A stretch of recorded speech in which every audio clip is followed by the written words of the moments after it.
In the heart of 1930s London, where the fog clung to the streets and mystery lurked in every shadow, Detective Arthur Langley was a name both feared and respected. A seasoned investigator with years of experience, Langley had a sharp mind and an even sharper sense of justice. When the prominent businessman Edmund Blackwood was found dead in his study, all eyes turned to his young wife, Eleanor Blackwood. She was discovered standing over the body, clutching a cryptic note, yet she refused to utter a single word about what had transpired. The crime scene presented an enigma. Blackwood had been shot in his study, the door locked from the inside. The butler, Henry, insisted Eleanor was innocent, yet her silence spoke volumes. A broken window suggested an intruder, but nothing had been stolen.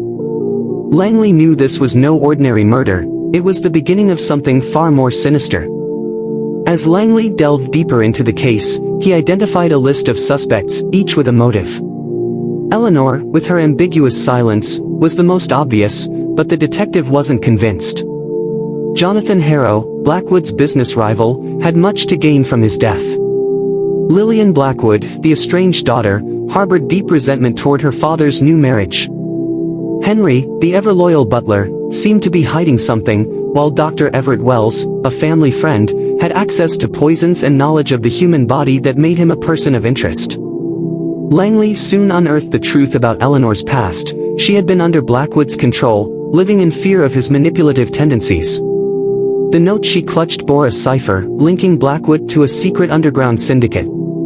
Surveillance reports placed a man in a dark coat near the Blackwood estate on the night of the murder. The case took a darker turn when Langley received a warning letter, urging him to abandon the investigation. With every clue came new complications. Harrow, who initially had an alibi, was discovered to have bribed an officer. Henry confessed to seeing Eleanor speaking with someone that night but refused to reveal whom. Lillian had lied about the time of her visit, and a hidden compartment in Blackwood's study contained forged financial documents that hinted at his dangerous dealings.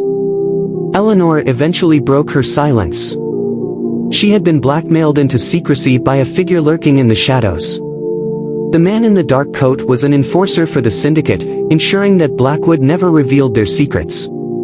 As Langley pieced together the puzzle, Henry finally admitted witnessing Dr. Wells administering a lethal injection before staging the crime scene to look like a shooting. With the truth in hand, Langley devised a plan. He lured Dr. Wells into a trap, setting up a fake meeting with the syndicate. A tense chase through the misty streets of London led to Wells' arrest. Eleanor, now free from her silence, could finally breathe, as the truth of Blackwood's dealings was brought to light. As the dust settled, Langley reflected on the case. Justice had been served, but at what cost?